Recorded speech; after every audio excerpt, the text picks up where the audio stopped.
Hello guys, welcome to the channel.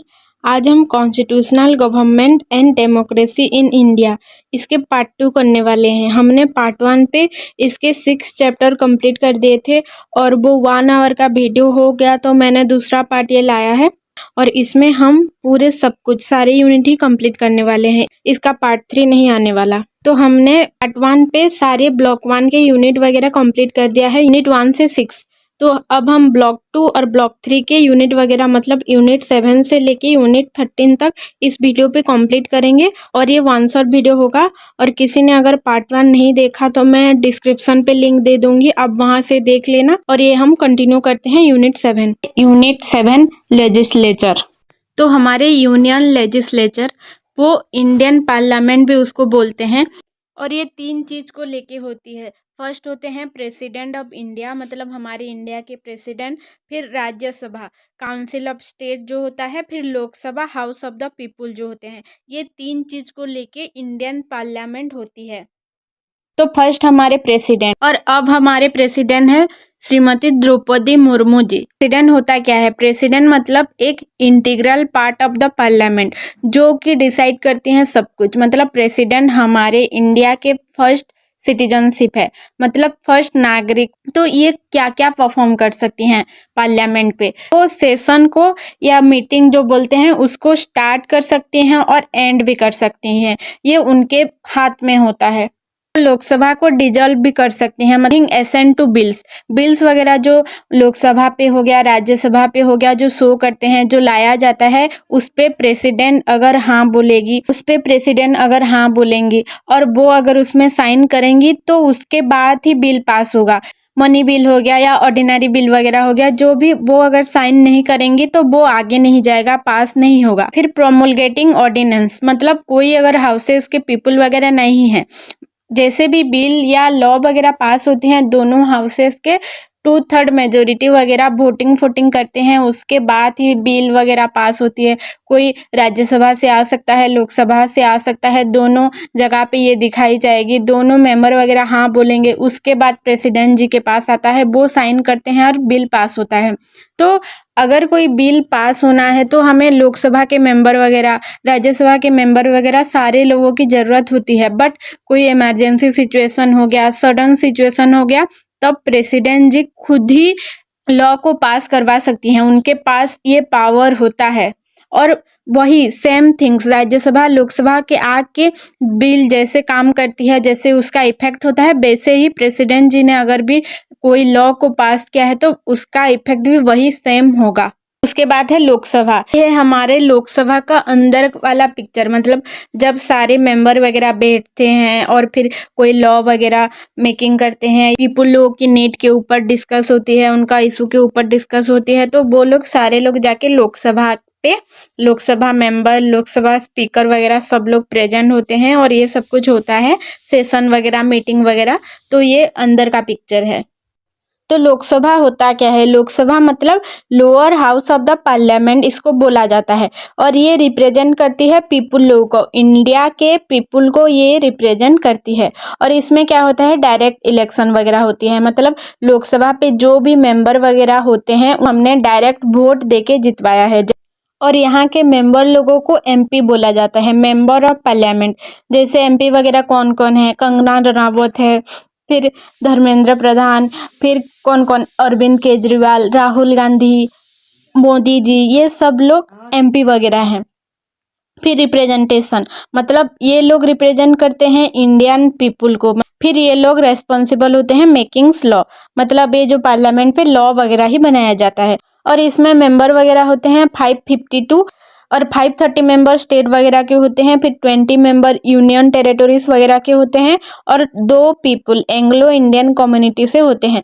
But अभी Anglo Indian community वाला को हटा दिया गया है और एसटी एससी लोगों के लिए वो सीट रिजर्व किया गया है, क्योंकि एंग्लो इंडियन वाला सिस्टम पहले चल रहा था जब ब्रिटिश रूल वगैरह थे, तब चल रहा था ये सब कुछ। उसके बाद भी चला, बट जब ब्रिटिश लोग चले गए, उनके पीपल लोग भी चले गए, और जो भी उनके बच्चे वगैरह या कोई भी मैरिड पर्सन या जो भी ऐसा रह गए हों, लोग अभी ओल्ड हो रहे हैं, क्योंकि 70 साल 75 साल तो ऐसे ही वो लोग बूढ़े हो जाएंगे, इसीलिए वो एंग्लो इंडियन वाला सिस्टम हटा दिया और वहाँ पे ST/SC लोगों को रखा गया है। फिर टेंचर वगैरह मतलब लोकसभा के लोग 5 ईयर के लिए इलेक्ट होते हैं, फिर उसके बाद ये डिजल्व हो जाता है, प्रेसिडेंट करती हैं ये डिजल्व, फिर इलेक्शन होता है, फिर 5 ईयर के बाद फिर कोई और दूसरा PM होगा, फिर 5 ईयर के बाद कोई दूसरा PM होगा, ऐसे चलता रहता है। फिर राज्यसभा, और ये राज्यसभा का पिक्चर है अंदर का, जो मतलब वो लोग जो सेशन करते हैं या मीटिंग वगैरह करते हैं, और राज्यसभा के जो मेंबर वगैरह होते हैं ये हमारे स्टेट को रिप्रेजेंट करते हैं, हमारे स्टेट की इशू वगैरह, हमारे स्टेट की डेवलपमेंट के लिए ये लोग काम करते हैं। राज्यसभा, राज्यसभा को कहा जाता है upper house of the parliament, और ये रिप्रेजेंट करता है हमारे स्टेट वगैरह को। जैसे यूपी एक स्टेट हो गया, यूपी के मेंबर वगैरह, राज्यसभा के मेंबर यूपी को रिप्रेजेंट करेंगे। हमारी उड़ीसा हो गया, उड़ीसा को पीपल को रिप्रेजेंट करेंगे हमारे उड़ीसा के राज्यसभा के मेंबर वगैरह। फिर आसाम हो गया, तेलंगाना हो गया, बहुत ऐसे डिफरेंट स्टेट के डिफरेंट मेंबर वगैरह होते हैं। और राज्यसभा पे 250 मेंबर होते हैं और 12 नॉमिनेट होते हैं, जो कि जिनका कुछ स्पेशल स्किल वगैरह होती हैं, जैसे लिटरेचर पे हो गया, साइंस पे, आर्ट्स पे, सोशल सर्विस वगैरह, मतलब कुछ स्पेशल एबिलिटी, कुछ स्पेशल स्किल वगैरह। जैसे कोई क्रिकेट अच्छा खेलता है, कोई गाना अच्छा गाता है, कोई अच्छा एक्टिंग वगैरह पे है, ये सब कुछ ऐसा होता है। उन लोगों को स्पेशली जिनके पास स्किल वगैरह होते हैं, हमारे स्टेट लेजिस्लेटिव असेंबली उन लोगों को इलेक्ट करती है राज्यसभा मेंबर के लिए। एक परमानेंट बॉडी है, मतलब जैसे टेम्पररी बॉडी है लोकसभा और पे डिजल्व हो रही है, फिर उसके बाद फिर से इलेक्शन होता है, फिर से हम वोट देने जाते हैं और दूसरा पार्टी भी जीत सकता है। जैसे हमारे नेशनल पार्टी BJP हो गया, कांग्रेस हो गया, या जो भी। कुछ टाइम पहले कौन था? कांग्रेस था, उसके बाद BJP आया, फिर कौन बोल सकता है BJP रह सकता है या कांग्रेस रह सकता है? तो ये परमानेंट नहीं है, ये टेम्परेरी है। बट राज्यसभा एक परमानेंट बॉडी है, मतलब ऐसा होता है कि हमारे इग्नो हो गया, इग्नो क्या टेम्परेरी बॉडी है क्या? नहीं, ये परमानेंट बॉडी पे जाएगा, क्योंकि आप ग्रेजुएशन कर रहे हो, आप अभी फर्स्ट ईयर पे हो, फिर आप सेकेंड ईयर पे जाओगे, बट फर्स्ट ईयर खाली होगा क्या? नहीं, फर्स्ट ईयर पे भी दूसरे बच्चे आएंगे, तो ये एक परमानेंटली चलता जा रहा है। ऐसे बीच में गैप वगैरह या कुछ भी नहीं हो रहा है। तो ऐसे हमारा राज्यसभा में भी होता है कि 2 ईयर पे 1/3 पर्सन मेंबर रिटायर होते हैं, बट फिर से इलेक्ट हो जाते हैं दूसरे पर्सन वगैरह, जो कि रहेंगे हमारे राज्यसभा के मेंबर होके। तो ये एक परमानेंट बॉडी है, मतलब अगर एवरी 2 ईयर 1/3 पर्सन रिटायरमेंट हो रही है, तो 1/3 पीपुल ऐड भी हो रहे हैं उस पे। फिर राज्यसभा के कुछ स्पेशल पावर वगैरह, पासिंग रिजोल्यूशन, ऐसा कि 2/3 मेजोरिटी लोग नहीं होंगे, उन्होंने वोट नहीं दिया, फिर भी वो लोग डिक्लेयर कर सकते हैं कि ये नेसेसरी है, हमारे नेशनल इंटरेस्ट के लिए इसको पास करना चाहिए, तो ये पास भी हो सकता है। राज्यसभा के पास ये पावर भी होता है। और फिर है क्रिएटिंग ऑल इंडिया सर्विस वगैरह के रिजोल्यूशन पास कर सकते हैं, जैसे कि उनको अगर जुडिशियरी सिस्टम को और स्ट्रॉन्ग बनाना है, तो वो लोग जज वगैरह जो होते हैं उनको अपॉइंटमेंट करने के लिए बोल सकते हैं, उसके लिए लिस्ट वगैरह प्रोवाइड कर सकते हैं। तो इसका क्या क्या फीचर्स वगैरह हैं ये देखते हैं। ये बाइकॉमनल लेजिस्लेचर है, मतलब क्या है इसका मतलब कि यहाँ पे 2 हाउसेस हैं, एक होगा लोकसभा, एक होगा राज्यसभा। इसका डिस्टिंक्ट रोल वगैरह है, मतलब बोथ हाउसेस पे रेस्पॉन्सिबिलिटी रूल्स वगैरह अलग अलग होते हैं। फिर अकाउंटेबिलिटी, इंडियन पार्लियामेंट इंश्योर करती है जो PM हो गए, CM हो गए, लोकसभा के मेंबर हो गए, राज्यसभा के मेंबर हो गए, सारे लोग अकाउंटेबल रहें हमारे पीपल लोगों के पास। मतलब अकाउंटेबल मतलब अपने खुद के काम के लिए खुद ही रेस्पॉन्सिबल रहोगे। तो मैंने कल ही न्यूज पे देखा था कि यूपी का एक ब्रिज टूट गया, पूरे ब्रिज से ही 2 पार्ट हो गया, बीच वाला नीचे पूरा पानी पे गिर ही गया। तो क्या हुआ, वहां पे एक कार था, फिर 2 ट्रक वाले थे, फिर उसके बाद बाइक वाले थे, वो सारे लोग वहां पे मर गए, उनका डेथ हो गया। उसका जिम्मेदारी कौन लेगा? खुद ही गवर्नमेंट ही उसका जिम्मेदारी लेगा, क्योंकि उसने वो ब्रिज को अच्छे से बनाया नहीं था। वो कांग्रेस टाइम का ब्रिज हो या BJP टाइम का ब्रिज हो, दोनों लोगों रेस्पॉन्सिबल रहेंगे। वो लोग जो मर गए उनको वो लोग फंड प्रोवाइड करेंगे, उनको वो लोग पैसे देंगे, कॉम्पनसेशन वगैरह देंगे उनको। फिर presiding officer of the parliament, presiding officer of the parliament मतलब जो हाउसेस वगैरह लोकसभा या राज्यसभा होते हैं उसको कैसे स्मूथली फंक्शन करवाएं, ये प्रिसाइडिंग ऑफिसर का काम होता है। तो ये हमारे लोकसभा के स्पीकर हैं ओम बिरला जी। मतलब लोकसभा के स्पीकर वगैरह करते क्या हैं, मतलब ये लोग ना कैसे लोकसभा पे अच्छी तरीके से वो प्रोसीडिंग हो, जो भी काम हो रहा है वो मेंटेन कर सके, ऑर्डर को डिसाइड कर सके, पॉइंट्स वगैरह ऑर्डर के। मतलब आप ऐसे बोल सकते हो कि 542 मेंबर एक ही कमरे पे आ गए तो कितना शोर शराबा होगा, कितने लोग के डाइवर्स ओपिनियंस वगैरह रहेंगे।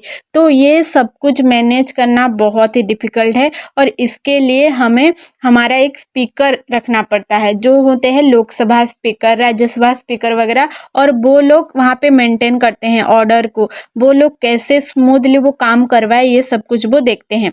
और लोकसभा स्पीकर वगैरह सर्टिफाई करते हैं मौनी बिल को, ऑथेंटिक बिल वगैरह को, फिर उसके बाद ये पास होगा दूसरे हाउस पे। फॉर एग्जाम्पल आप ऐसे ले सकते हो, एक बिल आया ऑर्डिनरी बिल, लोकसभा पे आया तो लोकसभा पे लोगों ने वोट दे दिया, 2/3 मेजोरिटी वोट आ गया और उसको पास करने के लिए बोला गया, तो वो पहले देखा जाएगा, स्पीकर ऑफ द लोकसभा देखेंगे सही है नहीं है, सर्टिफाई करेंगे, उसके बाद वो जाएगा राज्यसभा पे और राज्यसभा के स्पीकर वगैरह के भी सेम काम करेंगे, फिर उसके बाद प्रेसिडेंट के पास जाएगा।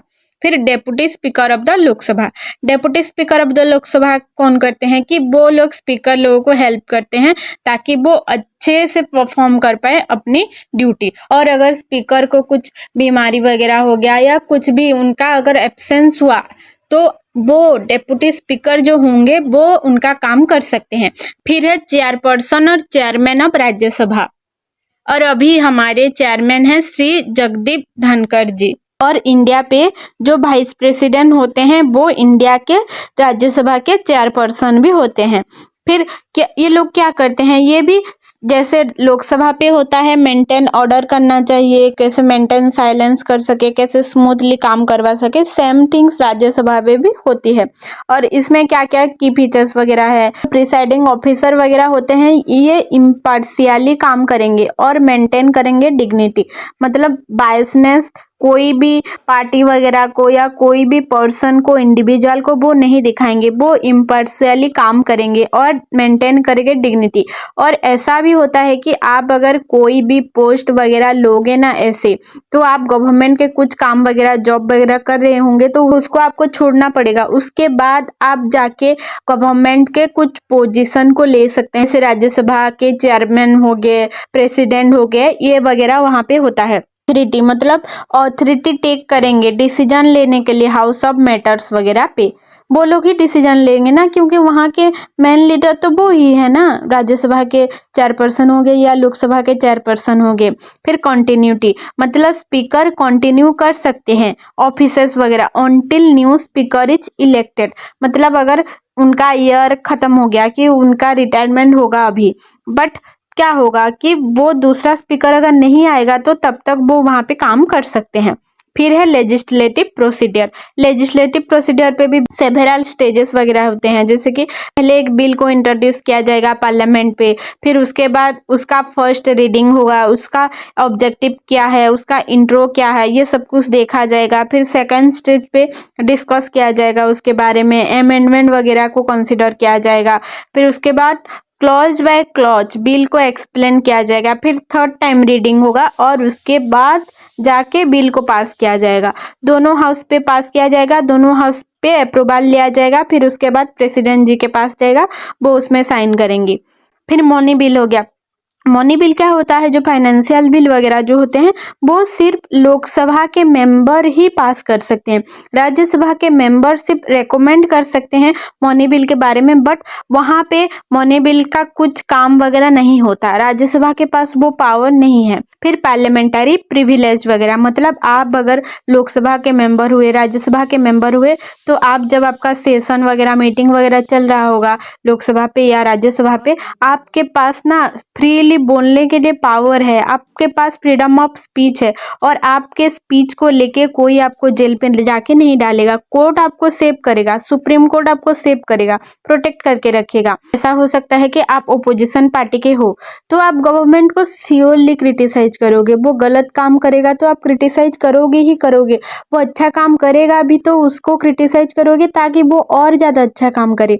तो उसमें अगर उनके पास पावर ज़्यादा है तो वो क्या आपको जेल में डाल देंगे क्या? नहीं। नहीं, वो लोग आपको जेल पे नहीं डाल सकते, आपको सुप्रीम कोर्ट प्रोटेक्ट कर रही है, इसीलिए आप फ्रीली वहाँ पे बोल सकते हो, आपकी ओपिनियन, आपकी डाइवर्स थिंकिंग वगैरह को वहाँ पे रख सकते हो। पार्लियामेंट्री डिवाइस वगैरह मतलब क्वेश्चन आवर, आपका गवर्नमेंट ऐसे बीजेपी चल रहा है अभी गवर्नमेंट पे, तो कांग्रेस अपोजिशन है, तो कांग्रेस आपको क्वेश्चन करेगी, आपने ये क्या गलत किया, आपने ये क्यों किया, आपका फोन कहाँ पे गया, वो आपको क्वेश्चन कर सकती है, उसके पास पावर है।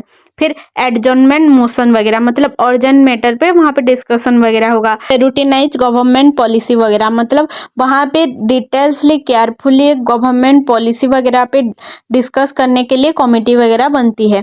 फिर पार्लियामेंट्री कमेटीज, ये क्या होती है, पार्लियामेंट्री कमेटीज पे पब्लिक अकाउंट कमेटीज वगैरह होती हैं जो कि एग्जामाइन करती है गवर्नमेंट की स्पेंडिंग पे, मतलब मनी बिल आया, उसमें लिखा होगा रोड पे इतना खर्चा होगा, स्कूल पे इतना खर्चा होगा, गवर्नमेंट पे इतना खर्चा होगा, जो भी जो कुछ लिखा होता है लिस्ट पे, ये ठीक से स्पेंड हो रही है नहीं हो रही है या कहीं गलत काम हो रहा है, ये सब कुछ वो गवर्नमेंट एग्जामिन करेगी, पब्लिक अकाउंट कमेटी वगैरह। फिर एस्टिमेट कमेटी वगैरह होती हैं जो कि रिव्यू करेगी गवर्नमेंट पॉलिसी को कि ये अच्छा है नहीं है बुरा है ये वगैरह। फिर है स्टेट लेजिस्लेचर। स्टेट लेजिस्लेचर क्या होता है, जैसे वहाँ पे यूनियन लेजिस्लेचर पे क्या होगा, लोकसभा राज्यसभा वगैरह होंगे, यहाँ पे क्या होते हैं, गवर्नर होते हैं और लेजिस्लेटिव असेंबली वगैरह होते हैं। जैसे कि 6 स्टेट हैं, वहाँ पे दोनों ही है, लेजिस्लेटिव असेंबली मतलब विधानसभा भी है और लेजिस्लेटिव काउंसिल मतलब विधान परिषद भी है। आंध्र प्रदेश, बिहार, कर्नाटक, महाराष्ट्र, तेलंगाना, यूपी, ये सारे जगह पे है और सारे स्टेट पे विधानसभा है।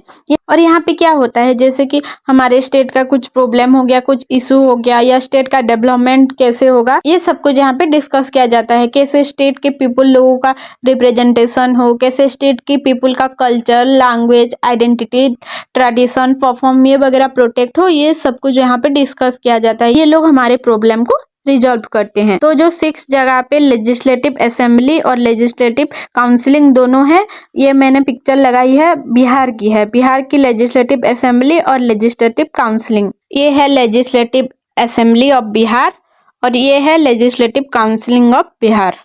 तो फिर उसके बाद है यूनिट 8 एग्जीक्यूटिव। एग्जीक्यूटिव पे कौन लोग जाएंगे कि जिन लोगों को हम इलेक्ट करते हैं, मेंबर ऑफ पार्लियामेंट हो गए, मेंबर ऑफ लेजिस्लेटिव असेंबली वगैरह, ये लोग होते हैं। तो फर्स्ट हमारे इंडिया के फर्स्ट सिटीजन प्रेसिडेंट, उनके बारे में हम पढ़ेंगे। तो ये है हमारे प्रेसिडेंट द्रौपदी मुर्मू जी अभी हैं हमारे प्रेसिडेंट, इनके बारे में पढ़ते हैं। इनके बारे में मतलब इनके पोस्ट के बारे में, प्रेसिडेंट का पोस्ट के बारे में पढ़ेंगे। प्रेसिडेंट ऑफ इंडिया क्या होते हैं, head of the state. Head of the state मतलब हमारे नेशनल के सबसे हेड होते हैं, उनके पास ज़्यादा पावर होता है और ये सुप्रीम कमांडर होते हैं आर्म फोर्स वगैरह के हो गए, ये मिलिट्री हो गया जैसे आर्मी, नेवी और एयरफोर्स वगैरह। मतलब प्रेसिडेंट जी ही बोलते हैं आगे वॉर को बढ़ाने के लिए, जैसे कुछ वॉर वगैरह युद्ध वगैरह हो गया तो ये बोलेंगे, ये अगर परमिशन देंगे तो वो काम आगे जाएगा वरना नहीं होगा। फिर serving as the first citizen of India, इनके पास फर्स्ट नागरिकता है, मतलब हमारे इंडिया के फर्स्ट पीपुल हैं हमारे प्रेसिडेंट जी। फिर हमारे प्रेसिडेंट जी का रोल सेरेमोनियल होती है बट उनके पास कॉन्स्टिट्यूशनल पावर सिग्निफिकेंट वे पे होती है। जैसे कि मतलब ये बोल सकते हो कि जैसे दूसरे कंट्री वगैरह अमेरिका, रसिया हो गया, वहाँ पे जैसे प्रेसिडेंट के पास बहुत ज़्यादा पावर है, उनका हेड है उनका प्रेसिडेंट, बट हमारे इंडिया पे ऐसा नहीं है। हमारे इंडिया पे प्राइम मिनिस्टर के पास बहुत ज़्यादा पावर होता है बट प्रेसिडेंट बहुत ज़्यादा कॉन्स्टिट्यूशनल पावर होल्ड करके रखती हैं। जैसे कौन कौन से कॉन्स्टिट्यूशनल पावर, एग्जीक्यूटिव पावर हो गया, मतलब ये अपॉइंट कर सकती है ऑफिशियली जो जो भी होते हैं, जैसे प्राइम मिनिस्टर को ये अपॉइंट करती है, सुप्रीम कोर्ट के जजेस को ये अपॉइंटमेंट देती है, गवर्नर को ये अपॉइंटमेंट देती हैं। फिर लेजिस्लेटिव पावर वगैरह उनके पास होती है, मतलब वो पार्लियामेंट को शुरू भी कर सकते हैं किसी भी टाइम पे और एंड भी कर सकते हैं किसी भी टाइम पे। और बिल्स वगैरह अगर उनको पसंद नहीं आया या उनको उसमें कुछ कमी दिखी तो वो उसको पास नहीं करेंगे और वो नॉमिनेट करती है राज्यसभा के मेंबर वगैरह को। फिर फाइनेंशियल पावर वगैरह उनके पास होती हैं, जैसे कि वो मनी बिल वगैरह को या यूनियन बजट वगैरह को पार्लियामेंट के पहले ही बोल सकती हैं या कॉन्स्टिट्यूट कर सकती हैं फाइनेंस कमीशन वगैरह को। फिर जुडिशियल पावर भी उनके पास होती है, जैसे सुप्रीम कोर्ट के जज को वो अपॉइंट कर सकती है, या ग्रांट्स पैरेडन मतलब किसी को अगर फांसी चढ़ाई जाएगी तो ये मना कर सकती हैं कि इसको फांसी नहीं चढ़ाया जा सकता, वो उसको रोक सकती हैं और उनको आजीवन कारादंड तो होगा ही होगा।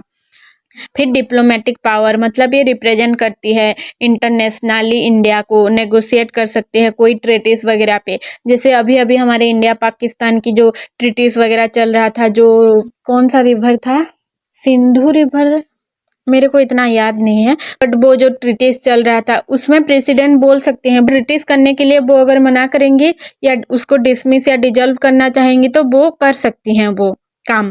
फिर मिलिट्री पावर हो गया, सुप्रीम कमांडर मतलब इंडिया के फोर्सेस वगैरह, आर्मी के, नेवी के, एयरफोर्स के, इन सारे चीफ लोगों को अपॉइंट करती हैं हमारे प्रेसिडेंट जी। फिर इमरजेंसी पावर हो गया, नेशनल इमरजेंसी हो गया, स्टेट इमरजेंसी हो गया, फाइनेंशियल इमरजेंसी हो गया, वो सब कुछ इम्पोज कर सकती हैं हमारे प्रेसिडेंट जी। फिर है प्राइम मिनिस्टर, और हमारे अभी के इंडिया के प्राइम मिनिस्टर हैं नरेंद्र मोदी जी। और हमारे इंडिया पे प्राइम मिनिस्टर के पास बहुत पावर होता है। दूसरे कंट्री के पास जैसे प्रेसिडेंट के पास पावर होता है, हमारे इंडिया पे प्राइम मिनिस्टर जी के पास ये पावर होता है। ये head of counselling minister, Lok Sabha पे जो मेजोरिटी मेंबर्स वगैरह हैं उनके काउंसलिंग हेड होते हैं प्राइम मिनिस्टर जी, और ये एक्सरसाइज करते हैं real executive power of Indian political system. Executive power president के पास भी होता है, बट रियल एग्जीक्यूटिव पावर होती है प्राइम मिनिस्टर जी के पास। उनका अपॉइंटमेंट करती हैं प्रेसिडेंट जी, मतलब लोकसभा पे जो मेजोरिटी मेंबर वगैरह होंगे जिस पार्टी का, उस पार्टी से एक को चुना जाता है प्राइम मिनिस्टर के पद के लिए। फिर प्राइम मिनिस्टर जी का रेस्पॉन्सिबल क्या होता है कि ये एडवाइस करेंगे प्रेसिडेंट जी को कुछ काम पे या जो भी उनका थिंग्स वगैरह चलता है। फिर लोकसभा के लिए भी वो रेस्पॉन्सिबल रहेंगे। पीपुल लोगों के पास भी अकाउंटेबल रहेंगी। गवर्नमेंट कैसे अकाउंटेबल रहेगा पीपुल लोगों के पास, कैसे ट्रांसपेरेंसी मेंटेन करेगा, ये सब कुछ डिपेंड रहता है हमारे प्राइम मिनिस्टर जी के ऊपर। प्राइम मिनिस्टर एक स्पेसिफिक ड्यूटी, एक स्पेसिफिक रोल प्ले करते हैं हमारे गवर्नमेंट पे। जैसे उसके पास अगर एक चरिश्मा होगा, एक चार्मेटिक लीडर है वो, तो वो इंस्पायर कर सकता है लॉयलिटी डिवोशन। मतलब जैसे हमारे 1950 से लेकर 1960 तक कांग्रेस ही डोमिनेंट थी, क्योंकि वहाँ पे ऐसे लीडर वगैरह थे जैसे जवाहरलाल नेहरू थे, इंदिरा गांधी जी थे, जो कि बहुत ही इन्फ्लुएंस कर रहे थे लोगों को। उनका एक पर्सनालिटी था जो कि लोगों को इन्फ्लुएंस कर रही थी। जैसे अभी हमारे मोदी जी का लहर चल रहा है, सिर्फ मोदी जी के नाम पे ही बीजेपी पे वोट जा रहे हैं बहुत, तो ये उनका एक इंस्पिरेशन है। वो इंस्पायर कर रहे हैं लोगों को, एक लॉयलिटी डिवोशन दिखा रहे हैं अपने स्टेट के लिए। फिर उनके पास लेजिस्लेटिव पावर वगैरह होती है, मतलब ये रिकमेंड कर सकते हैं लॉ, डिजॉल्व भी कर सकते हैं लोकसभा वगैरह को। फिर पावर और प्रोटोजन मतलब ये भी ऑफिशियल जजेस, मिलिट्री चीफ वगैरह को अपॉइंट कर सकती हैं। काउंसलिंग मिनिस्टर और कैबिनेट मिनिस्टर वगैरह, मतलब काउंसलिंग ऑफ मिनिस्टर वो होते हैं जिनको प्राइम मिनिस्टर जी प्रेसिडेंट जी को एडवाइस देते हैं और बोलते हैं कि इन लोगों को अपॉइंटमेंट करो, वो लोग अपॉइंटमेंट होंगे। फिर कैबिनेट मिनिस्टर वगैरह कौन होंगे, जो सीनियर मोस्ट मिनिस्टर वगैरह, काउंसलिंग मिनिस्टर को पहले बना दिया गया, फिर काउंसलिंग मिनिस्टर पे जो सीनियर मोस्ट मिनिस्टर वगैरह होंगे, जिनके पास एक्सपीरियंस वगैरह ज़्यादा होगा, कैपेबिलिटी ज़्यादा होगा, वो लोग को बनाया जाएगा कैबिनेट मिनिस्टर, जो कि गवर्नमेंट की पॉलिसी, उनका की डिसीजन वगैरह को वो देखेंगे, उसको डिटरमाइन करेंगे। फिर डेप्यूटी मिनिस्टर वगैरह भी होते हैं, वो लोग असिस्ट करते हैं कैबिनेट मिनिस्टर वगैरह को, और उनके पास एक परफॉर्म करने के लिए स्पेसिफिक ड्यूटी वगैरह होती हैं। जैसे कि ये लोग हेल्प करेंगे लेजिस्लेटिव वर्क वगैरह पे। ऐसे हो गया कि कोई पार्लियामेंट का बिल वगैरह आएगा, उसमें ये लोग हेल्प कर सकते हैं कैबिनेट मिनिस्टर को। फिर कलेक्टिव रेस्पॉन्सिबिलिटी, कलेक्टिव रेस्पॉन्सिबिलिटी पे क्या होगा, मतलब कैबिनेट मिनिस्टर जितना रेस्पॉन्सिबल है बिल के लिए, डेप्यूटी मिनिस्टर भी इतना रेस्पॉन्सिबल है, काउंसलिंग मिनिस्टर भी इतना रेस्पॉन्सिबल है। ये लोग अगर कलेक्टिवली कुछ काम करेंगे तो इंश्योर कर सकते हैं गवर्नमेंट के लिए एक ट्रांसपेरेंसी, अकाउंटेबिलिटी, एक गुड गवर्नेंस ये लोग बना सकते हैं। फिर इन लोगों का मतलब जो मिनिस्टर वगैरह होंगे उनका क्या क्या प्रिंसिपल हो सकता है, मतलब ये लोग इक्वली रेस्पॉन्सिबल हो सारे काम के लिए, गवर्नमेंट के डिसीजन के लिए, एक्शन के लिए, यूनिटी, अकाउंटेबिलिटी। फिर इम्प्लीकेशन वगैरह क्या है, मतलब मिनिस्टर वगैरह लॉयल रहना चाहिए गवर्नमेंट के लिए, ना कि ऐसे कि पैसा खाओ करप्ट करो, ये नहीं। और कुछ ने कुछ गलत किया या उसको कुछ पसंद नहीं आया गवर्नमेंट वगैरह जो भी, वो रिजाइन करे। फिर है यूनिट 9 जुडिशियरी। जुडिशियरी मतलब इसमें कौन कौन क्या क्या जाएगा, हमारे सुप्रीम कोर्ट हो गया, हाई कोर्ट हो गया, सिविल कोर्ट वगैरह हो गया, ये सब कुछ जाएगा जुडिशियरी पे। तो हम देखते हैं उसका इवोल्यूशन वगैरह कैसे हुआ, इंडिया पे कैसे आया, क्या क्या हुआ था, ये सब कुछ। तो कॉलोनियल पीरियड मतलब जब से ब्रिटिश लोग हमारे ऊपर रूल कर रहे थे तब के टाइम पे जुडिशियरी स्टार्ट हुआ था। मतलब पहले रेगुलेटिंग एक्ट वगैरह आया था 1773 पे। तब क्या हुआ था, हमारा फर्स्ट सुप्रीम कोर्ट एस्टेब्लिश हुआ था। कहाँ पे हुआ था, कोलकाता पे हुआ था। और वहाँ पे एक चीफ जस्टिस थे और 3 जजेस वगैरह थे जो कि मैनेज कर रहे थे उस कोर्ट को, मतलब हमारा सुप्रीम कोर्ट को। फिर हाई कोर्ट कहाँ पे हुआ, हाई कोर्ट हुआ था 1861 पे। हाई कोर्ट एक्ट वगैरह जो आया था 1861 पे हुआ था। और 3 टाउन, हमारी 3 जो प्रेसिडेंसी टाउन थे, कोलकाता, बॉम्बे और मद्रास, यहाँ पे हुआ था। और फिर फेडरल कोर्ट हुआ था 1935 पे। और ये हाई कोर्ट और प्रीवी काउंसलिंग मतलब ये था कि जो ब्रिटिश इंडिया हमारे ऊपर रूल कर रही थी, मतलब ब्रिटिश गवर्नमेंट वगैरह, वो लोग जो जजमेंट दे रहे थे उनका एक जुडिशियल कमेटी वगैरह था, उसको प्रीवी काउंसलिंग बोलते थे। फिर चलते हैं सुप्रीम कोर्ट, और ये है इंडिया का सुप्रीम कोर्ट। तो सुप्रीम कोर्ट ऐसा कोर्ट है, मतलब ये सबसे हायर पोजीशन पे है हमारे इंडिया पे कोर्ट वगैरह के। तो सुप्रीम कोर्ट पे अगर किसी भी डिसीजन या लॉ मेकिंग या कॉन्स्टिट्यूशन अमेंडमेंट वगैरह जो भी उसने कुछ भी डिसीजन वगैरह लिया, तो सुप्रीम कोर्ट जो बोलेगा उसको पूरा कंट्री मानेगा ही मानेगा। वो कोई भी पॉलिटिशियन हो, कोई भी एजुकेटिव हो या कोई भी एडमिनिस्ट्रेटिव हो, सारे लोग वो मानेंगे। सुप्रीम कोर्ट का कंपोजिशन वगैरह कैसे होता है, मतलब सुप्रीम कोर्ट पे चीफ जस्टिस ऑफ इंडिया होते हैं और 26 अदर जजेस वगैरह भी होते हैं।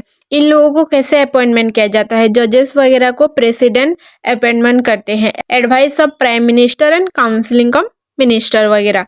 मतलब प्रेसिडेंट जी ही अपॉइंटमेंट करेंगे उनको, बट पहले प्राइम मिनिस्टर वगैरह, काउंसलिंग मिनिस्टर वगैरह या अदर पर्सन जिनका कंसल्टेशन नेसेसरी है उन लोगों के साथ बात करेंगे, उसके बाद वो उन लोगों को अपॉइंटमेंट करेंगे। और इनका क्या होता है, मतलब ये रिटायर्ड कब होते हैं, जब 65 ईयर इनको हो जाता है, इनका काम वहीं ख़त्म हो जाता है। और सुप्रीम कोर्ट के जज वगैरह को अगर आपको मतलब वो लोग पसंद नहीं आए या उनको आप रिमूव करना चाहते हो तो आपको इम्पीचमेंट लाना पड़ेगा। मतलब इसको क्या बोलते हैं हिंदी में, महाभियोग। हाँ, महाभियोग आपको लाना पड़ेगा। मतलब 2/3 मेजोरिटी जो होंगे बोथ हाउसेस, राज्यसभा हो गया, लोकसभा हो गया, दोनों जगह पे आपको 2/3 मेजोरिटी मेंबर वोटिंग करेंगे कि नहीं, हमें ये जजेस पसंद नहीं आया, इनका जजमेंट अच्छा नहीं आया, उनको रिमूव करना चाहते हैं। तो अगर 2/3 मेंबर ने अगर वोट दे दिया तो वो लोग रिमूव हो जाएंगे। बट अगर एक भी वोट कम हो गया तो आप फिर रिमूव नहीं कर पाओगे चीफ जस्टिस ऑफ इंडिया को या कोई भी जजेस। और हमारे इंडिया पे अब तक तो कोई ऐसा केस नहीं आया कि सुप्रीम कोर्ट के जज को इम्पीचमेंट पे रिमूव किया गया है। फिर है जुरिडिक्शन ऑफ सुप्रीम कोर्ट, मतलब सुप्रीम कोर्ट किस किस पे फैसला सुना सकते हैं ये वगैरह। जैसे कि ओरिजिनल जुरिडिक्शन, इसमें ये होगा कि अगर कोई स्टेट हो गया, कोई यूनियन वगैरह हो गया, मतलब आपके स्टेट पे आपका हाई कोर्ट होगा, दूसरे स्टेट के दूसरे का हाई कोर्ट होगा, उन दोनों के बीच में अगर कुछ भी फूट वगैरह हुआ या कुछ भी ऐसे झगड़ा वगैरह हुआ तो वो डायरेक्टली सुप्रीम कोर्ट के पास वो केस चला जाएगा। क्योंकि हाई कोर्ट क्या करेगा उसमें, आपका खुद का स्टेट तो आपको सपोर्ट करेगा, दूसरे स्टेट का दूसरे को सपोर्ट करेगा, तो उसमें वो प्रॉब्लम सॉल्व नहीं होगा, इसीलिए वो डायरेक्ट सुप्रीम कोर्ट के पास चला जाता है। अपीलेट जुरिडिक्शन, मतलब सुप्रीम कोर्ट होता है हमारा इंडिया का हाईएस्ट कोर्ट, जिसके पास आप सारे प्रॉब्लम्स ले सकते हो। कि कोई हाई कोर्ट का डिसीजन आपको पसंद नहीं आया तो आप सुप्रीम कोर्ट के पास जाओगे और सुप्रीम कोर्ट का ही फाइनल डिसीजन होगा और आपको उसको मानना पड़ेगा। मतलब सारे कंट्री के सिविल कोर्ट के, हाई कोर्ट के केसेस वगैरह वहाँ पे अपील हो सकती है। फिर एडवाइजरी जुरिडिक्शन, मतलब प्रेसिडेंट जी का इस पे काम होता है। मतलब अगर प्रेसिडेंट जी को कुछ ओपिनियन वगैरह या एडवाइस वगैरह सुप्रीम कोर्ट से लेना है या कुछ लॉ वगैरह पे, पर मतलब ऐसे हो गया कि कुछ कॉन्स्टिट्यूशन अमेंडमेंट वगैरह करना है, प्रेसिडेंट जी पहले सुप्रीम कोर्ट को पूछ सकते हैं कि नहीं ये लॉ के अंदर आएगा या नहीं आएगा, क्या ये लॉ को तोड़ सकता है, ये सब कुछ मतलब उनसे एडवाइस वो ले सकते हैं। फिर रिव्यू जुरिडिक्शन, मतलब सुप्रीम कोर्ट के पास पावर होता है कि वो खुद का डिसीजन को खुद ही चेंज कर सकता है, देख सकता है कि नहीं उसने कुछ जजमेंट दे दिया कुछ केस पे और है उसके जजमेंट पे, तो वो उसको रिव्यू कर सकता है और अपना खुद का जजमेंट को भी चेंज कर सकता है। जैसे प्रियम्बल को लेके भी हुआ था एक केस, पहले सुप्रीम कोर्ट ने बोल दिया था कि प्रियम्बल पार्ट नहीं है कॉन्स्टिट्यूशन का, बट बाद में बोला कि नहीं प्रियम्बल एक पार्ट है कॉन्स्टिट्यूशन का। फिर है हाई कोर्ट, ये हमारा उड़ीसा का हाई कोर्ट है और सारे स्टेट के पास अपना खुद का हाई कोर्ट होता है जो कि प्रोटेक्ट करता है आपके स्टेट के सिटीजन लोगों का राइट्स और रूल ऑफ लॉ। मतलब सुप्रीम कोर्ट जो भी आपको प्रोवाइड करती है, हाई कोर्ट सिविल कोर्ट वगैरह भी आपको वही प्रोवाइड कराते हैं, बट सुप्रीम कोर्ट का थोड़ा हाई प्लेसमेंट है, फिर उसके बाद हाई कोर्ट, फिर आपका सिविल कोर्ट वगैरह ये सब होता है। और सुप्रीम कोर्ट की तरह हाई कोर्ट के पास भी कुछ पावर्स वगैरह होते हैं, जैसे कि रिट पावर, मतलब उसमें ये होता है कि वो पीपुल लोगों का, उनके सिटी का, उनके स्टेट का क्या इशू चल रहा है, कैसे वो ऑर्डर को मेंटेन करके रखे, पीपुल लोगों का राइट्स को प्रोटेक्ट कर सके, इसमें ये है। फिर सुपरविजन पावर, इसमें ये होगा कि हाई कोर्ट सुपरवाइज करेगा, उसके नीचे नीचे कोर्ट वगैरह जो होते हैं, जैसे सिटी वगैरह पे कोर्ट वगैरह होते हैं, उनको सुपरवाइज करेगा ताकि वो वर्क प्रॉपरली कर पाए। फिर है केस ट्रांसफर पावर, मतलब अगर जो लोअर कोर्ट वगैरह होते हैं वहाँ पे कुछ बड़ा इशू हो गया या इम्पोर्टेंट इशू वगैरह हो गया तो हाई कोर्ट वो केस को टेक कर सकता है, उसका जजमेंट उस पर दे सकता है। फिर अपॉइंटमेंट पावर, मतलब हाई कोर्ट के पास ये पावर होता है कि वो खुद का स्टाफ को खुद ही अपॉइंटमेंट दे सके। फिर है लिमिटेशन, मतलब हाई कोर्ट के पास पावर होते हैं बट सुप्रीम कोर्ट इतना पावर नहीं होता, हाई कोर्ट के पास कुछ लिमिटेड पावर होते हैं, जैसे कि अगर कुछ कुछ केस वगैरह पे आर्म फोर्सेस वगैरह इन्वॉल्व हो गए, उनका कुछ केसेस हो गया, जैसे नेवी वगैरह, एयरफोर्स हो गए, आर्मी लोगों का, उसमें हाई कोर्ट जजमेंट नहीं दे सकता। फिर सेंट्रल लॉ आर प्रोटेक्टेड, मतलब हाई कोर्ट जो सेंट्रल, मतलब जो सुप्रीम कोर्ट ने कुछ जजमेंट दिया है उसको हाई कोर्ट मानेगा ही मानेगा, उसमें हाई कोर्ट कुछ चेंजेस वगैरह नहीं कर सकता या खुद का जजमेंट उस पर नहीं दे सकता। फिर इम्पोर्टेंट केसेस वगैरह जो कि सुप्रीम कोर्ट पे चले थे, जैसे कि गोलकनाथ केस, उसमें सुप्रीम कोर्ट ये बोले थे कि जजमेंट ये दिया था कि कॉन्स्टिट्यूशन चेंज हो सकता है बट वो फॉलो करना चाहिए फंडामेंटल राइट्स, किसी पर्सन का फंडामेंटल राइट्स को हार्म नहीं होना चाहिए। फिर केशवानंद भारती केस, इस केस के बारे में तो पहले आपको डिटेल्सली बता दिया है, तो इसमें भी यही था कि वो चेंज कर सकता है कॉन्स्टिट्यूशन बट उसमें बेसिक लिमिट, बेसिक स्ट्रक्चर वगैरह, फंडामेंटल राइट्स वगैरह चेंज नहीं होना चाहिए। फिर जस्टिस एक्टिविज्म, मतलब सुप्रीम कोर्ट एक्टिवली प्रोटेक्ट करना चाहिए सिटीजन के राइट वगैरह को, प्रमोट करना चाहिए फेयरनेस वगैरह। फिर पब्लिक इंटरेस्ट लिटिगेशन, मतलब पीआईएल, पीआईएल पीपुल को एक वॉइस देती है, एक अधिकार देती है, जिसमें ये होता है कि पीपुल का अगर फंडामेंटल राइट्स का कुछ हार्म हुआ, उनके साथ कुछ गलत हुआ तो वो कोर्ट पे जाके ये बोल सकते हैं। और फिर जुडिशियल रिफॉर्म्स, मतलब हमारे इंडिया पे जुडिशियल बहुत, मतलब अभी भी बहुत लो लेवल पे चल रहा है, क्योंकि अभी भी बहुत पेंडिंग केसेस वगैरह हैं, 1 करोड़ से ज़्यादा पेंडिंग केसेस वगैरह हमारे इंडिया पे चल रहे हैं, डिले पे सारे केसेस चल रहे हैं, टाइमली कुछ सॉल्व ही नहीं होता, कुछ केसेस का जजमेंट ही नहीं आता, साल साल तक चलता रहता है। जो तारीख पे तारीख पे तारीख वाला जो सनी देओल का वो नहीं है डायलॉग वगैरह, वो यहाँ पे ठीक फिट करेगा। और इंफ्रास्ट्रक्चर वगैरह भी, किसी किसी कोर्ट वगैरह का, हाई कोर्ट हो गया या जो सिविल कोर्ट वगैरह हो गया, वहाँ पे अच्छा इंफ्रास्ट्रक्चर ही नहीं है, अच्छे जजेस वगैरह भी नहीं है, इसीलिए ये सब कुछ डिले हो रहा है।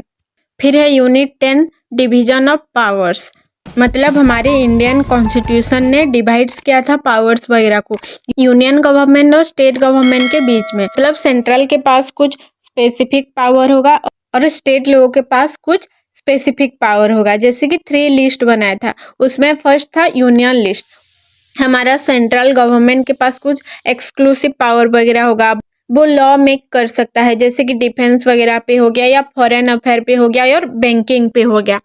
बट स्टेट लिस्ट पे ये था कि वो अपने खुद के स्टेट का पब्लिक ऑर्डर वगैरह पे लॉ बना सकता है या एजुकेशन हेल्थ उन सब में वो लॉ बना सकता है।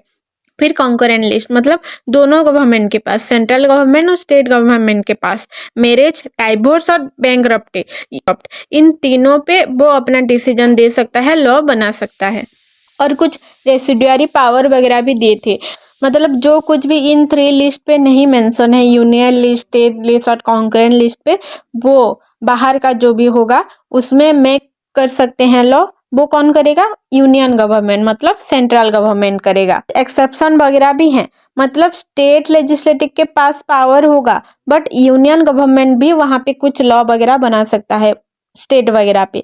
जैसे कि आर्टिकल 249 उसमें ये है कि राज्यसभा एक अगर पास करेगा कोई रिजोल्यूशन वगैरह, उसमें 2/3 मेजोरिटी भी हो गया वोटिंग वगैरह, बट यूनियन गवर्नमेंट वहाँ पे लॉ बना सकता, स्टेट लिस्ट वगैरह वो बना सकता है। फिर आर्टिकल 250 मतलब कोई नेशनल इमरजेंसी हो गया तो यूनियन गवर्नमेंट के पास सारा पावर चला आएगा, स्टेट गवर्नमेंट के पास कुछ पावर नहीं होता। जैसे 1975 पे हुआ था हमारे इंडिया पे नेशनल इमरजेंसी, तब कोई भी स्टेट के पास पावर नहीं था, सिर्फ इंडिया के प्रेसिडेंट के पास ही पावर था।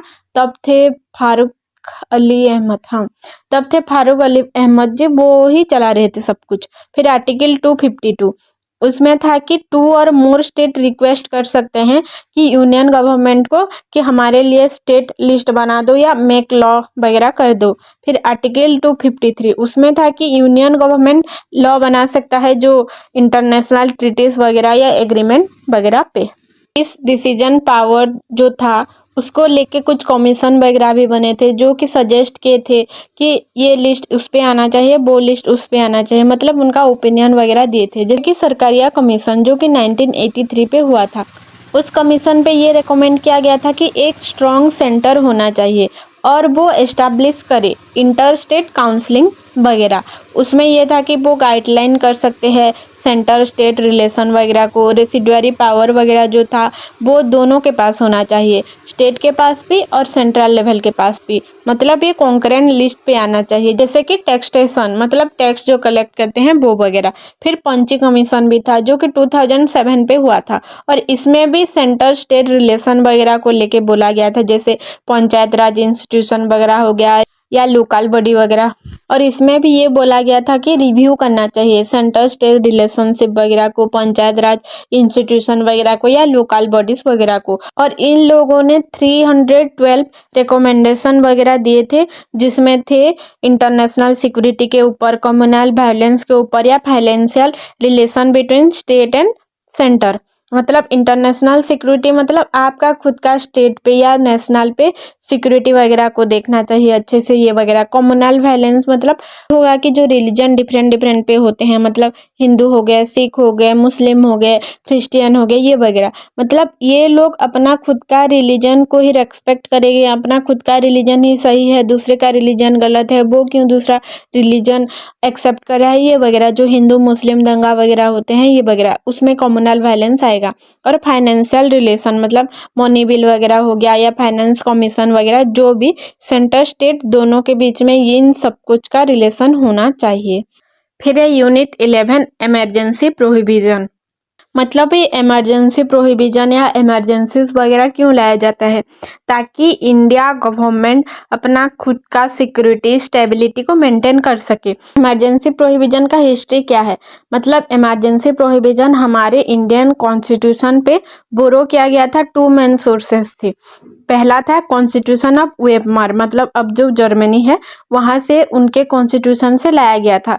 और फिर गवर्नमेंट ऑफ इंडिया एक्ट 1935 से भी लाया गया था इमरजेंसी प्रोहिबिशन। इसके कुछ की फीचर्स वगैरह कैसे हैं? जैसे कि सेंटर स्टेट रिलेशनशिप, मतलब जब इमरजेंसी लगता है सारा पावर सेंटर के पास चला आता है, स्टेट के पास कुछ भी पावर नहीं होता। फिर डिबेट इन कॉन्स्टिट्यूशन असेंबली वगैरह, इस इमरजेंसी को लेके क्या क्या डिबेट हुए थे, क्या क्या व्यू वगैरह रखे थे लोगों ने। जैसे कुछ सपोर्टर्स वगैरह थे, कुछ ओपोनेंट्स वगैरह थे। सपोर्टर वगैरह पे जैसे AK आयर, KM मुंशी, ये वगैरह और ये वगैरह सपोर्ट किए थे इमरजेंसी को। फिर कुछ लोग अपोज किए थे, जैसे कि केटी शाह, एच.एम. कामत, एच.एन. कुंजरू, इन लोगों ने अपोज किया था। इन लोगों ने बोला था कि फंडामेंटल राइट्स को सस्पेंशन नहीं करना चाहिए इमरजेंसी के टाइम पे। फिर इसका आउटकम वगैरह क्या हुआ, मतलब इसका आउटकम ये होगा कि फंडामेंटल राइट्स सस्पेंशन नहीं किया जाएगा, बट कुछ कुछ फंडामेंटल राइट्स मतलब कुछ fundamental rights some of fundamental right को सस्पेंशन किया जाएगा, बट जो होता है हमारे पास लाइवलीहुड, जैसे जीने का अधिकार, ये हमसे सस्पेंड नहीं किया जा सकता। इमरजेंसी के टाइम पे भी ये हमसे छीना नहीं जा सकता। तो इंडियन कॉन्स्टिट्यूशन पे 3 टाइप्स का इमरजेंसी होते हैं, national emergency, state emergency and financial emergency. तो फर्स्ट है नेशनल इमरजेंसी। तो इंडिया पे 1975 पे मतलब इंदिरा गांधी का जब सरकार चल रहा था तब इमरजेंसी लगा था और ये 2 साल तक चला था, 1977 तक। तब क्या हुआ था कि ये बोल रहे थे कि इंदिरा गांधी का जब मतलब इलेक्शन वगैरह हुआ तब इन्होंने कुछ गड़बड़ी किया है, कांग्रेस गवर्नमेंट ने, इंदिरा गांधी जी ने, ऐसे बोला गया था। इसीलिए उन्होंने इमरजेंसी लगा दिया उन प्रेसिडेंट जी को बोल के। तब प्रेसिडेंट जी थे फारूक अली अहमद, ये थे प्रेसिडेंट। तो इनको बोल के उन्होंने इमरजेंसी लगा दिया था 2 साल के लिए, और अपोनेंट के जो मिनिस्टर वगैरह थे सारे लोगों को उन्होंने जेल में डाल दिया था। इसके बाद ही कांग्रेस का डिक्लाइन होना शुरू हो गया था। फिर बाद में ऊपर आया, फिर नीचे आया, फिर ऐसे उनका चलता गया।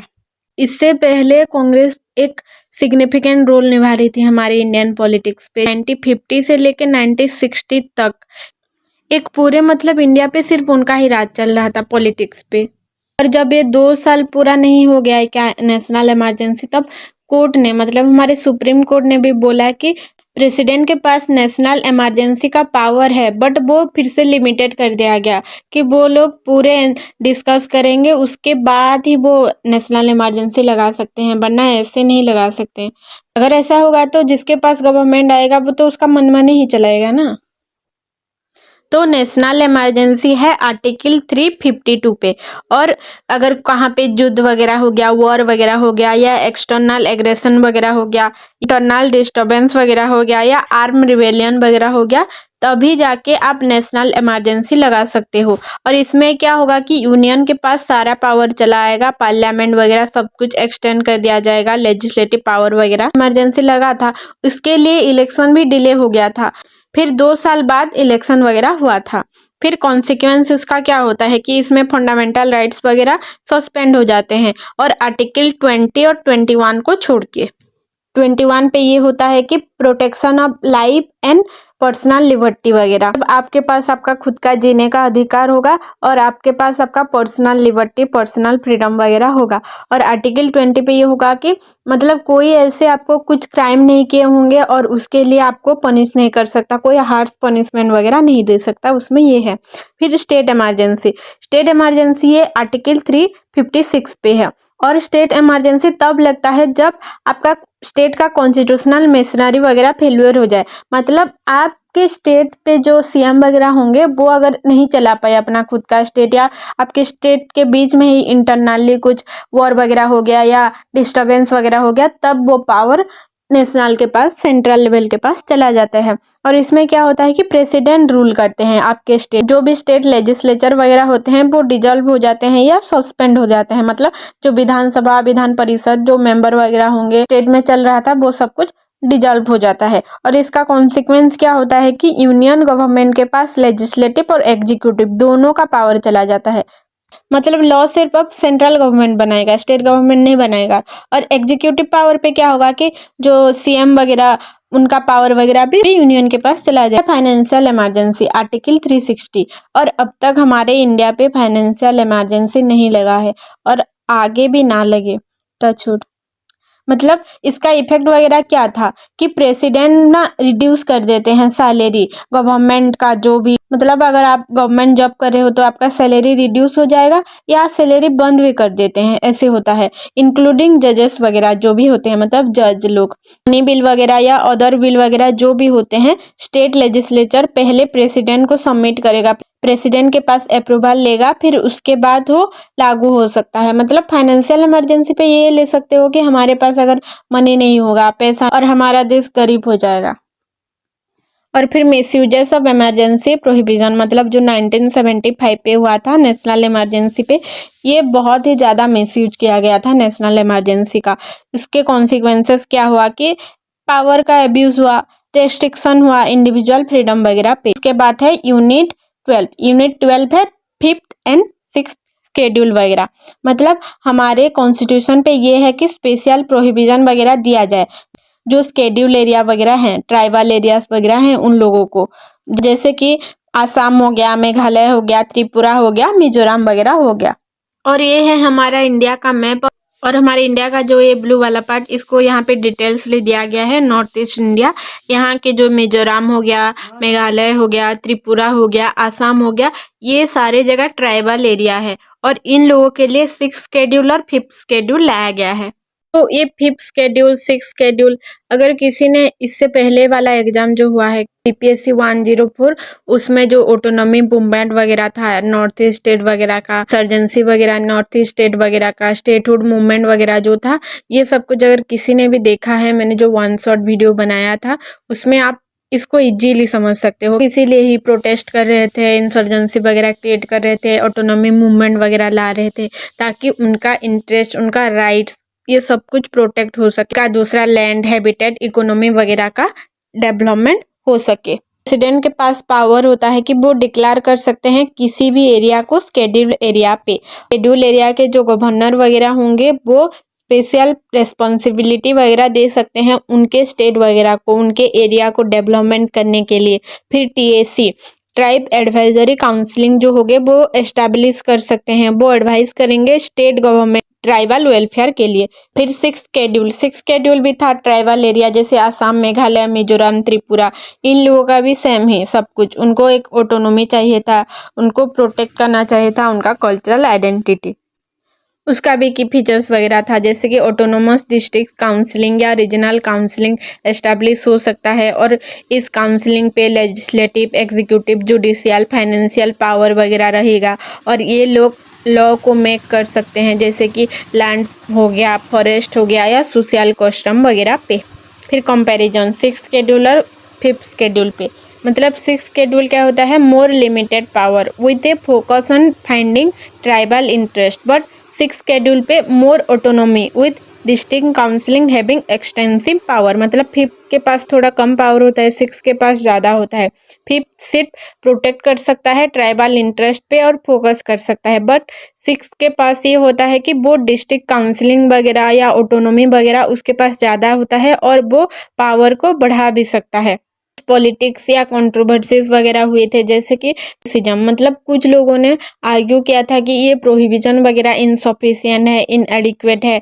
फिर डिमांड्स वगैरह इन लोगों ने किया था 6th शेड्यूल वालों ने कि उनको ज़्यादा ऑटोनॉमी चाहिए, डायरेक्ट फंडिंग चाहिए, और ये लोग एक्सटेंड करना चाहते हैं अपने एरियाज वगैरह को। फिर चैलेंजेस वगैरह हुए थे, जैसे कि ट्राइबल ऑटोनॉमी और स्टेट और नेशनल इंटरेस्ट को बैलेंस करना बहुत ही डिफिकल्ट हो रहा था, चैलेंजिंग हो रहा था। मतलब ये लोग जैसे आसाम से ही सेपरेट होके मिजोरम हो गया, मेघालय हो गया, ये लोग ही सेपरेट होके फिर हुए हैं स्टेट, डिफरेंट स्टेट वगैरह। तो उससे पहले ये लोग बहुत ही मूवमेंट वगैरह, बहुत ही ऑटोनॉमी, इंसर्जेंसी वगैरह कर रहे थे।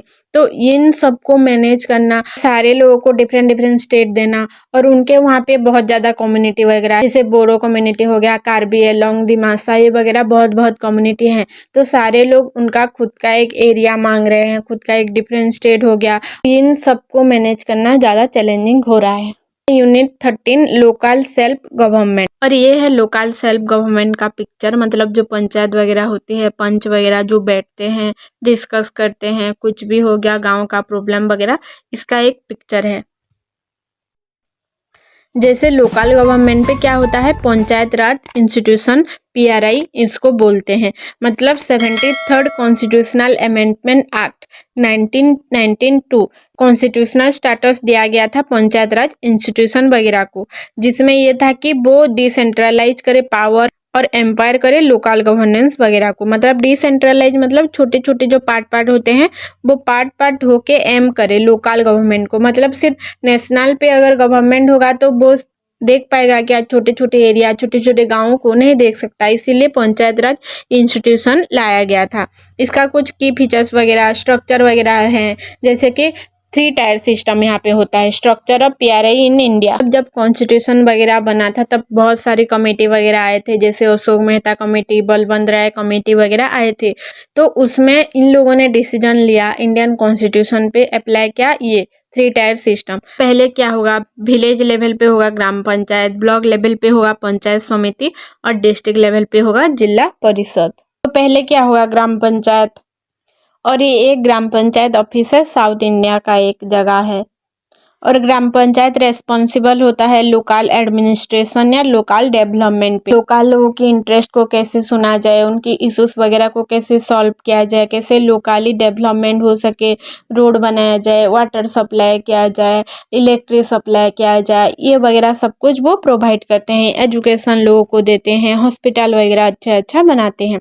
फिर पंचायत समिति। पंचायत समिति क्या होता है, वो ब्लॉक लेवल का होता है। पंचायत समिति क्या करता है, ये जो ग्राम पंचायत वगैरह होते हैं मल्टीपल बहुत सारे, इन सबको वो देखता है कि वो लोग कैसे काम कर रहे हैं।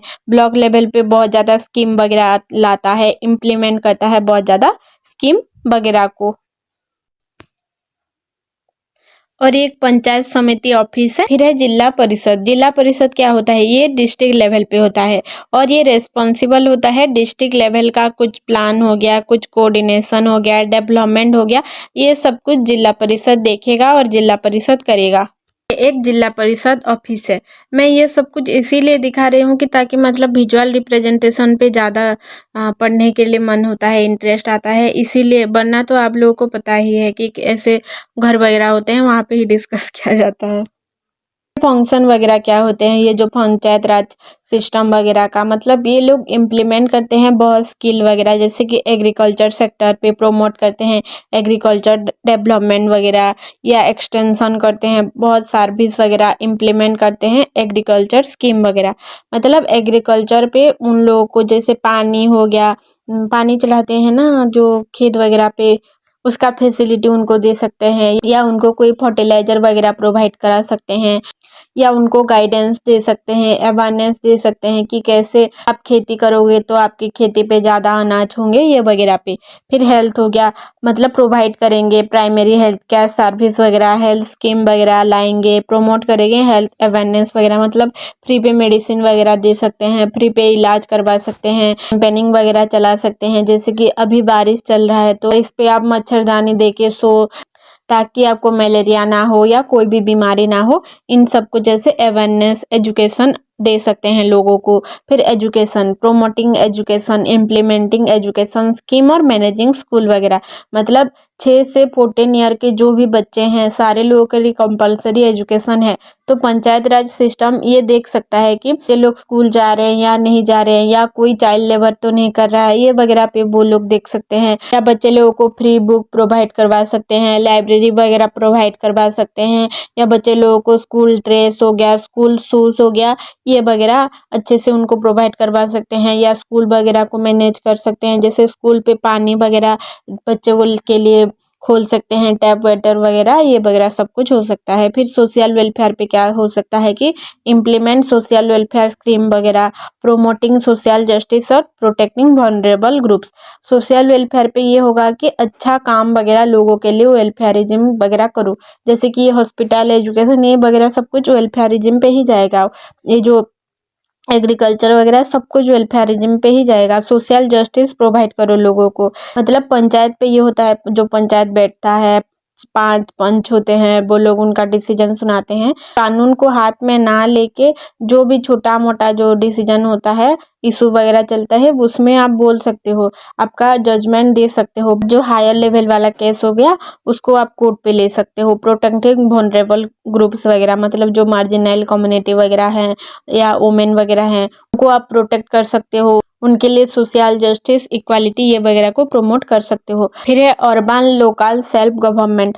मतलब 74th कॉन्स्टिट्यूशन अमेंडमेंट आया था 1992 पे। इसमें एम किया गया था अर्बन गवर्नेंस वगैरह को, जैसे ये लोग कैसे मोर रिप्रेजेंटेटिव हो, अकाउंटेबल रहे और एफिशिएंट इनको सब कुछ मिल सके। मतलब इसमें टाइप्स ऑफ अर्बन बॉडीज है, 3 टाइप्स के हैं। नगर पंचायत हो गया, म्युनिसिपल काउंसिलिंग हो गया और म्युनिसिपल कॉर्पोरेशन। पहले है नगर पंचायत। नगर पंचायत मतलब जो लोग रूरल एरिया थे बट अभी थोड़े थोड़े ट्रांजिशन होके अर्बन एरिया पे हो रहे हैं, मतलब गाँव थे बट अभी थोड़ा थोड़ा मॉडर्नाइजेशन, थोड़े सिटी जैसा उनके वहाँ पे हो रहा है। म्युनिसिपल काउंसलिंग, म्युनिसिपल काउंसलिंग पे ये होगा कि स्मॉलर अर्बन एरियाज वगैरह हैं जो कि प्रोवाइड कर रही है बेसिक सिविक एमिनिटीज और सर्विस वगैरह। मतलब छोटा छोटा टाउन एरिया है जो कि सिविक एमिनिटी या सिविक सर्विस जैसे वाटर सप्लाई, इलेक्ट्रिक सप्लाई ये वगैरह ये लोग कर रहे हैं, उनके वहाँ पे सिटी जैसी सुविधा है। फिर म्युनिसिपल कॉर्पोरेशन, ये larger urban area, large town area होते हैं, बड़े बड़े टाउन होते हैं जो कि वाइड रेंज पे सिविक एमिनिटी और सर्विस वगैरह प्रोवाइड करते हैं, जिनके पास के सारे सुविधा होते हैं बेसिक नीड वगैरह के। मतलब इनका फंक्शन क्या होता है अर्बन लोकल बॉडीज का कि सिविक एमिनिटी प्रोवाइड करते हैं, बेसिक सर्विसेज, वाटर सप्लाई हो गया, सैनिटेशन हो गया, वेस्ट मैनेजमेंट वगैरह हो गया। फिर इंफ्रास्ट्रक्चर मैनेजमेंट करते हैं ये लोग, मतलब ये लोग मेंटेन करते हैं या डेवलप करते हैं अर्बन इंफ्रास्ट्रक्चर, जैसे रोड्स वगैरह हो गया, पब्लिक ट्रांसपोर्टेशन हो गया या पब्लिक स्पेस वगैरह ऐसे हो गया। फिर डेवलपमेंट प्रोजेक्ट वगैरह इम्प्लीमेंट करते हैं, जैसे कि इकोनॉमिक ग्रोथ हो गया या क्वालिटी ऑफ लाइफ इम्प्रूव करे अर्बन रेसिडेंस वगैरह का, इसमें ये जाएगा।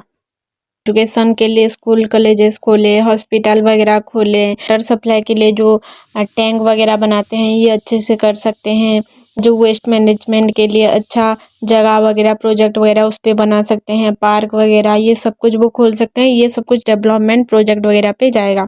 फिर म्युनिसिपल फाइनेंसेस, ये लोग पैसे कहाँ से लाते हैं इन सबको करने के लिए? टैक्स रेवेन्यू, मतलब प्रॉपर्टी टैक्स, प्रोफेशन टैक्स या अदर टैक्स वगैरह लाते हैं प्रॉपर्टी और बिजनेसेस को लेके, इनसे ही उनके पास फंड आता है, पैसा आता है। फिर नॉन टैक्स रेवेन्यू वगैरह भी होते हैं, fees, wager, charges and other non tax of revenue, जैसे कि कोई हॉस्पिटल पे गया पैसा दिया, कोई स्कूल पे गया पैसा दिया और स्कूल वालों ने उनको पैसे देंगे, हॉस्पिटल वाले उनको पैसे देंगे, पार्क पे गया वहाँ पे टिकट लगा है, टिकट पे आप पैसे दोगे फिर उन लोग टैक्स भरेंगे, ऐसे चलता रहता है।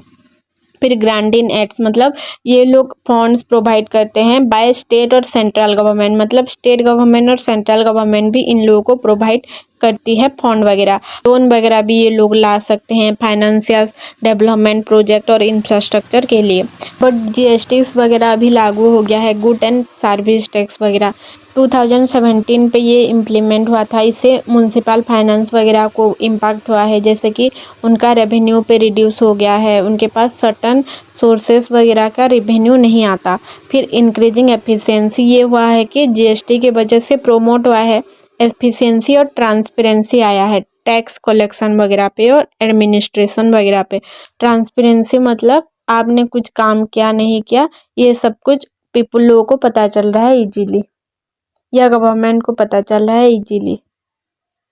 एट लास्ट लोकल गवर्नमेंट और अर्बन गवर्नमेंट इसीलिए लाया गया है ताकि लोकली और अर्बानी लोगों का डेवलपमेंट हो सके और प्रोमोट कर सके हम इंक्लूसिव ऑफ पार्टिसिपेटरी गवर्नेंस। तो ये बुक कंप्लीट हो गया। और अगर आपको ये वीडियो अच्छा लगा तो please like, share, subscribe and comment और नोटिफिकेशन बेल भी ऑन कर देना, ताकि जो मैं ये तो वन शॉट वीडियो हो गया, उसके बाद प्रीवियस ईयर क्वेश्चन वाला वीडियो वगैरह लाऊंगी तो आप वो देख सको। Thanks for watching.